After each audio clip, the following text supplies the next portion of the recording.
नमस्कार विद्यार्थी मित्रांनो, मी रुपाली देवरमणी आज इयत्ता 12वी प्रकरण 11 बदलता भारत भाग 1 या पाठाविषयी आपल्याला माहिती घ्यायचं आहे। त्यामधील पहिला 7वा मुद्दा आहे युवकांसंदर्भातील धोरण आपण पाहणार आहोत।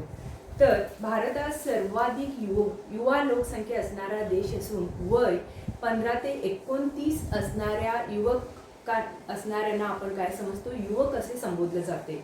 मग या युवकांना शिक्षणाची संधी म्हणा, कौशल्य उपलब्ध करून दिल्यास हा युवा वर्ग भारताच्या विकासात महत्त्वाचे योगदान देऊ शकेल।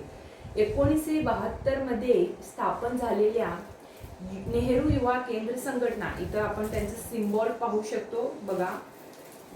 नेहरू युवा केंद्र संघटना कधी स्थापन झालेली होती, तर 1972 मध्ये स्थापन झालेल्या नेहरू युवा केंद्र संघटना या संस्थेच्या माध्यमातून युवकांना प्रशिक्षण देणे सुरू झाले।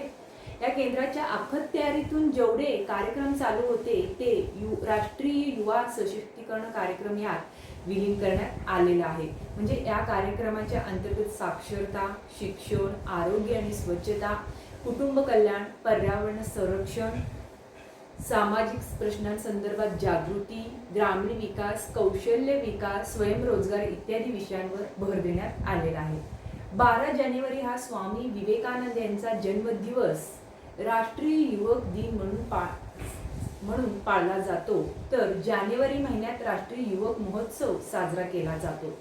केंद्र सरकार आणि एखादे राज्य सरकार यांच्या संयुक्त विद्यमाने हा समारोह आयोजित केला जातो। युवकांमधील विविध कलागुणांना वाव देण्यासाठी हा कार्यक्रम आयोजित केला जातो। मग युवकांच्या साहसी वृत्तीला प्रोत्साहन देण्यासाठी युथ हॉस्टेल्स, युवकांसाठी वसतिगृहे स्थापन करण्यात आली आहेत। केंद्र आणि राज्य यांच्या सहकार्याने ही वसतिगृहे उभारण्यात आली आहेत। युवकांना भारतात विविध ठिकाणी ऐतिहासिक व सांस्कृतिक दृष्ट्या महत्त्वाच्या कमीत कमी खर्चात राहण्याची सोय झाली अशी जवळपास 83 वसतिगृहे अस्तित्वात आलेली आहेत। स्काउट आणि गाईड संघटनेच्या माध्यमातून राष्ट्रीय सेवा योजना, नॅशनल सर्व्हिस स्कीम, राष्ट्रीय छात्र सेना, नॅशनल कॅडेट कॉर्प्स इत्यादींसारख्या योजनांच्या माध्यमातून युवकांना प्रशिक्षण दिले जात आहे। अशा प्रकारे युवकांसंदर्भातील धोरणाविषयी आपण माहिती पाहिलेला आहोत। आता पुढचा आहे माहितीचा अधिकार अधिनियम 2005 याविषयी आपण माहिती पाहणार आहोत। तर माहितीचा कायदा जगात सर्वप्रथम स्वीडन या देशाने 1976 मध्ये लागू केला। संयुक्त राष्ट्र संघाने इसवी सन 1946 मध्ये माहितीचा अधिकार हा मानवाचा मूलभूत अधिकार असल्याचे सांगितले। म्हणजे 1982 मध्ये जयपूर शहरातील AK कुलवाल यांनी या कामी पुढाकार घेतला। जयपूर शहरातील अस्वच्छतेच्या संदर्भात नगरपालिका काय कार्यवाही करते हे समजून घेण्यासाठी कुलवाल यांनी एक अर्ज केला। या संदर्भात उच्च न्यायालयातील खटल्यात न्यायाधीशांनी आपल्या निकाल पत्रात माहितीचा अधिकार हा नागरिकाचा मूलभूत अधिकार असल्याचे स्पष्ट केले। म्हणजे श्रीमती अरुणा रॉय यांनी 1990 मध्ये राजस्थानमध्ये मजदूर किसान शक्ती संघटन चळवळ चालवली। या चळवळीने माहिती अधिकाराची गरज व्यक्त केली। बिलासपूरचे तत्कालीन विभागीय आयुक्त हर्ष मंडर यांनी सप्टेंबर 1996 मध्ये अन्नधान्य वितरण व्यवस्था व रोजगार विनिमय याबाबतची माहिती उघड करण्याचे धाडस दाखवले। अण्णा हजारे यांचे महाराष्ट्रातील माहितीच्या अधिकाराबाबतचे 2001 चे आंदोलन निर्णायक ठरले। केंद्र शासनाचा माहितीचा अधिकार कायदा 12 ऑक्टोबर 2005 पासून महाराष्ट्रात लागू झाला। अशा प्रकारे या कायद्यानुसार माहितीचा अर्थ अभिलेख, रेकॉर्ड, दस्तऐवज, डॉक्युमेंट्स, ज्ञापने, मेमो, ईमेल, अभिप्राय, सल्ला, प्रसिद्धी पत्रके, परिपत्रके, आदेश, रोजवह्या, लॉंग बुक, निविदा, टेंडर्स, अहवाल, पत्र व्यवहार, नमुने, प्रतिमाने, मॉडेल, इलेक्ट्रॉनिक स्वरूपात साठवलेली आधार सामग्री, डेटा इतकेच नव्हे तर सार्वजनिक प्राधिकरणात अस्तित्वात असलेले अन्य कोणत्याही कायद्याखाली उपलब्ध होऊ शकणारी एखाद्या सामग्री, संस्थेविषयी वा व्यक्तिविषयक माहिती या सगळ्यांचा माहिती इन्फॉर्मेशन या व्याख्यात समावेश होतो। माहितीचा अधिकार, राईट टू इन्फॉर्मेशन या शब्दात माहिती मिळवण्याचे नागरिकांचे हक्क दिलेले असून त्यामध्ये कामाची, दस्तऐवजांची व अभिलेखांची पाहणी करणे, त्यासाठी दस्तऐवजांची किंवा अभिलेखांच्या अधिकृत प्रती मिळवणे, टिपणे काढणे, उतारे मिळवणे, प्रमाणित सामग्रीचे नमुने मिळवणे आणि CD, floppy, tape, video cassette या व अशा स्वरूपात किंवा ही माहिती जर संगणकात साठवलेली असेल तर तिच्या मुद्रित प्रती मिळवण्याचा अधिकार अधोरेखित झाला आहे. नागरिक सार्वजनिक प्राधिकरणाच्या माहिती अधिकाऱ्यांकडे लेखी अर्ज करून माहिती मागू शकतात. राज्यांची पुनर्रचना म्हणजे इसवी सन 2000 हे वर्ष नवीन राज्याच्या निर्मितीसाठी महत्त्वाचे ठरले. या वर्षात मोठ्या राज्यांचे मध्य प्रदेश, उत्तर प्रदेश व बिहार विभाजन झालं आणि नवी राज्ये उदयाला आली.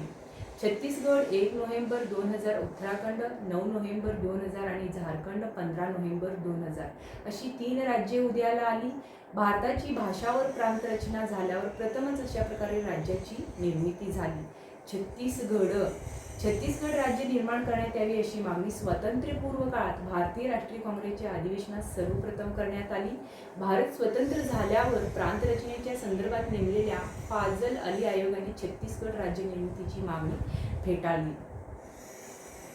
म्हणजे 1998 मध्ये मध्य प्रदेश विधानसभेत छत्तीसगड राज्य निर्मितीचा ठराव मान्य झाला. पुढे केंद्र सरकारच्या पुढाकाराने छत्तीसगड हे स्वतंत्र राज्य अस्तित्वात आलेले आहे. अशा प्रकारे राज्याची पुनर्रचनामध्ये छत्तीसगड आपण पाहिलो.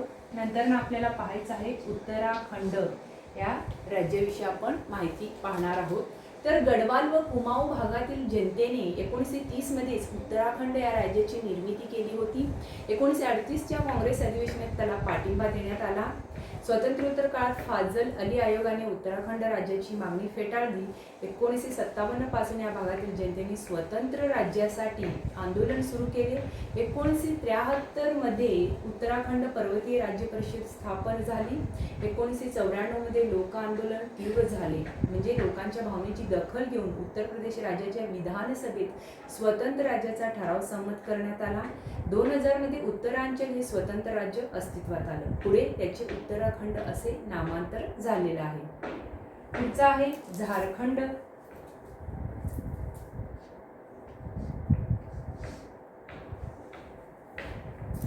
बघा 1929 मध्ये झारखंड राज्याची मागणी पुढे आली.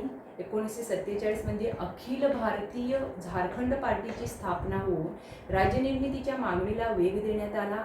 1973 मध्ये तत्कालीन राष्ट्रपती व प्रधानमंत्री यांना स्वतंत्र राज्य निर्मितीचे निवेदन देण्यात आले. 1994 मध्ये बिहारच्या विधानसभेत झारखंड विकास स्वायत्त मंडळ स्थापनेचे विधेयक मंजूर झाले. ऑगस्ट 2000 मध्ये बिहारचे विभाजन करून स्वतंत्र झारखंड राज्य स्थापन करण्याची तरतूद करणारे विधेयक लोकसभेत मंजूर झाले. अशा प्रकारे 15 नोव्हेंबर 2000 रोजी झारखंड हे स्वतंत्र राज्य अस्तित्वात आलं. तेलंगणा या राज्याविषयी आपण माहिती पाहणार आहोत.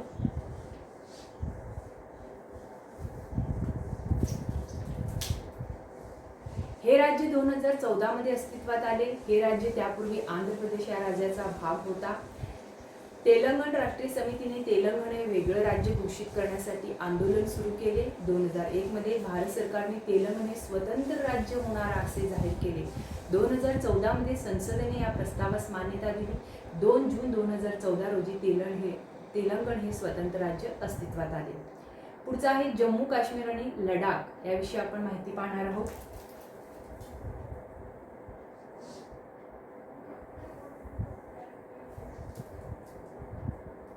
स्वतंत्र भारताच्या राज्यघटनेतील 370व्या कलमान्वये या राज्याला विशेष दर्जा देण्यात आला होता.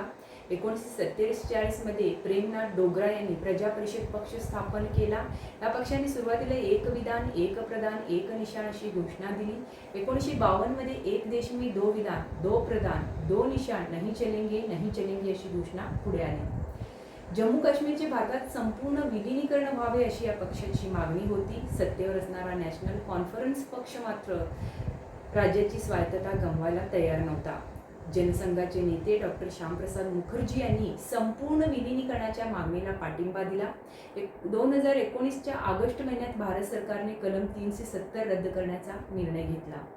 31 ऑक्टोबर 2019 पासून जम्मू काश्मीर राज्यांऐवजी जम्मू काश्मीर आणि लडाख असे 2 केंद्रशासित प्रदेश अस्तित्वात आले. पुढील पाठात आपण भारतातील सामाजिक, क्रीडा व पर्यटन या क्षेत्रांविषयी अधिक माहिती घेणार आहोत. नमस्कार.